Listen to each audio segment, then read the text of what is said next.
Okay guys, dah sampai kita ke Bukit Bintang. Okay guys, right, hari ni 7 hari bulan 2 guys, 7 Februari 2026.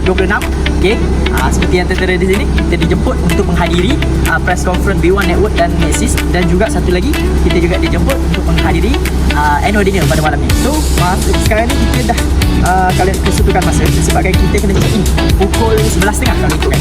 Kita kena check in sebab program start dalam pukul 12.30 ataupun pukul 1. Alright, program press conference tu start pukul 1 sampai pukul 4. So now kalau nak ikutkan saya dalam sekarang ni pukul 10.18, 10.20. Jarak perjalanan daripada Bukit Beruntung ke Putrajaya lebih kurang dalam 1 jam lebih. Saya rasa dah okey dah cukup dah. So apa-apa pun, let's go guys.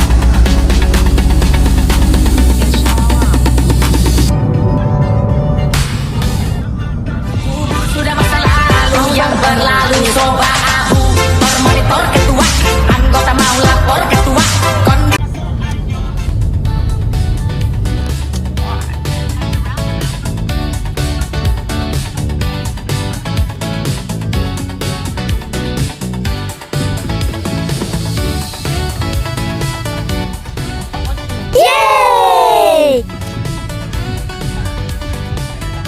Okay guys, kita dah sampai dekat hotel. Parking sekarang ni berada di tempat parking bawah hotel di Meridian Putrajaya. So now kita masuk go pada dekat 3 jalanan menuju ke program B1 press conference guys. Right, watch and learn. Okay jom guys, kita nak naik tiket 3. Pergi lobi dulu sekejap. Alright, so sekarang ni kita perjalanan nak pergi ke tiket 3 tempat press conference untuk B1 Network Sinar Berhad. So, jadi kita tengok guys.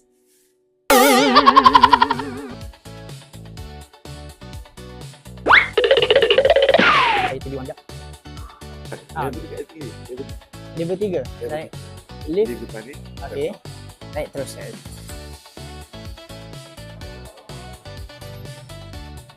Malu habis dah. So parking bawah. Kita naik elevator.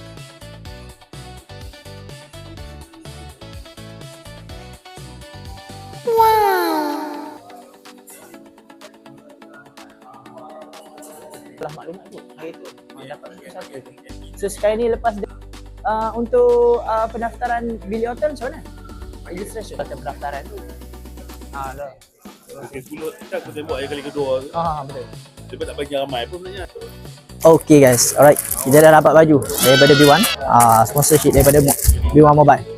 Okay. Alright. Dan sekarang ni kita baru jumpa dengan kita punya leader, Mumin Sinar Berhad. Ni kita punya leader kita, Cikgu Shifon. Cikgu, masuk saya punya kontak cikgu. Alright. Wait a minute. Who are you? Okay, so sekarang ni kita dah habis program untuk launching pada pukul 10 tadi sampai pukul 12. And then now kita kena tunggu untuk seterusnya dalam pukul 1. Now last hour lah. Dia setengah makan-makan. So tunggu lepas ni kita check out balik guys. Okay. Alright, jadi kepada siapa-siapa yang nak tahu perkembangan tentang B1 Mobile ni, benda yang paling baru dan launching yang paling mantap untuk hari ini, tunggu lepas ni guys. Okay, akan ada explanation daripada saya dan juga kita akan tunjuk video satu persatu guys. Okay, mantap guys. Okay guys, alright. Sekarang ni kita tengah ada seal convention daripada top management B1 satu persatu. Okay, ni Cik Nazri and then Cik Amin dan seterusnya. And then talk ni lebih kurang dalam 1.5 jam. So lepas daripada talk ni saya terus pergi ke hotel and then tunggulah video seterusnya, iaitu video untuk program seterusnya, iaitu program annual dinner B1 Network Sinar Berhad guys. Okay, untuk video kali ni kat sini saja. Nantikan video annual dinner nanti guys. Alright. Okay, Assalamualaikum.